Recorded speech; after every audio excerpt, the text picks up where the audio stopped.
திட்டங்களும் மக்களுக்கு எப்படி பயன்படுதுன்னு ஒரு ஆர்டிகல் எழுதியிருக்கிறாரு. புள்ளி விவரத்தோட ஆதாரத்தோட, யாருமே மறுக்க முடியாத ஆதாரத்தோட எழுதியிருக்கிறார்.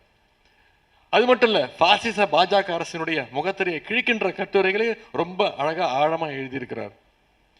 மோடி அரசு இந்திய பொருளாதாரத்தை எப்படி சீரழிச்சிருக்குங்கிறத ஆதாரத்தோடு எழுதியிருக்கிறார்.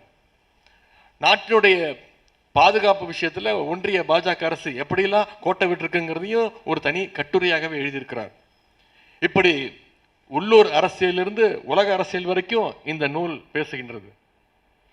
இந்த புத்தகத்தில் நண்பர் செந்தில்வேல் அவர்கள் தொலைநோக்கோடு பல கருத்துக்களை எடுத்து வச்சிருக்கிறார். உதாரணத்திற்கு ஒரு கட்டுனுடைய தலைப்பு தேர்தலும் பாஜகவினுடைய தெல்லும் முள்ளும்.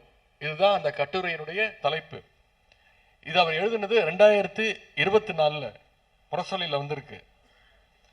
அதுல இன்னைக்கு நடந்துட்டு இருக்கக்கூடிய இந்த எஸ்ஐஆர் சூழ்ச்சியுடைய தொடக்க புள்ளிய அவர் 2024 முரசொலியில் எழுதியிருக்கிறார்.